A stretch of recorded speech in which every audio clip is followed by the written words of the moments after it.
Saraswati villa.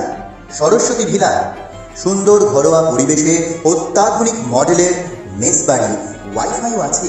যোগাযোগ করুন 9474922373। আজ আইএনটিটিউসির সভাপতি সুবোধচন্দ্র দাস তার সংগঠনটাকে আরো হৃষ্টপৃষ্ট বলিষ্ঠ করবার জন্য দিনকে রাত করে কাজ করছে।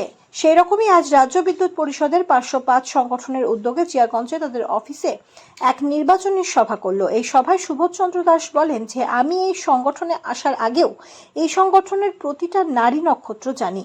একটা সময় যখন মন্ত্রী ছিল মনীশ গুপ্তা, তখন সে আমাকে ফোন করে এই দপ্তরের অনেক খুঁটিনাটি তথ্য জেনেছিল। তাহলে অনেক আগে থেকেই এই সংগঠনটার অনেক কিছুই আমি জানি।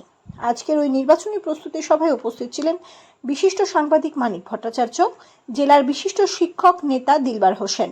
আজকের বিদ্যুৎ পরিষদ এমপ্লয়মেন্ট ইউনিয়নের 505 সংগঠনের উদ্যোগে আজ এই অনুষ্ঠানটি হয় জিয়াগঞ্জে তাদের সেক্টর অফিসে। সভাপতি আপনাদের অনুরোধ বলতে হবে না।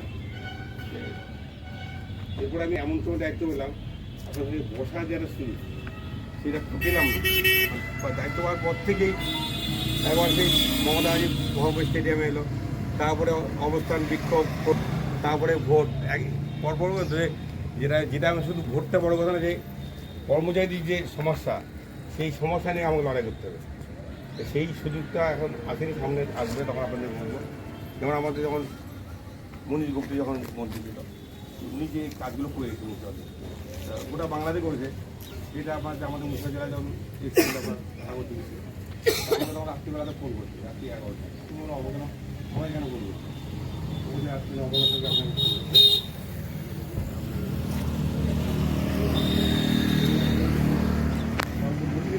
আমার টাকা আপনার আমি যেন আমাকে আমাদের ভাবতে হবে যেন কী করা যায়। আমাদের জেলাতে সবচেয়ে বড় হচ্ছে সমাজের দিক থেকে লোডশেডিং হচ্ছে। কারণটা কেন? হুকিং হচ্ছে, গ্রামে গ্রামে হুকিংয়ের জন্য কিন্তু লোডশেডিংটা বেশি হচ্ছে। এবার হুকিং বন্ধ করতে কী করতে হবে, তেমনি তার গোটা জায়গা থেকে আবার গেছে তাই হুকিং। তৃণমূল কংগ্রেসের ঝান্ডাটাকে হাতে বয়ে নিয়ে বেড়াচ্ছিলেন তিনি, আর কেউ নেই সুবোধ দাস। তিনি দুঃখেও ছিলেন, সুখেও ছিলেন। আজ আমাদের তৃণমূলের পতাকা যখন পটপট করে প্রতিটা বুথে বুথে উঠছে, তখন সুবোধ দাস। আর যখন একটা বুথে একটা লোক পাওয়া যেত না, তখন এই পতাকা বয়ে বেড়াচ্ছে বুথ থেকে সে বুথ, সেই সুবোধ দাস আপনাদের মধ্যে উপস্থিত হয়েছেন। উনি আজ আইএনটিটিউসির সভাপতি। আমরা ধন্যবাদ জানাবো আইএনটিটিউসি দিয়ে ইলেকট্রিসিটি করছে।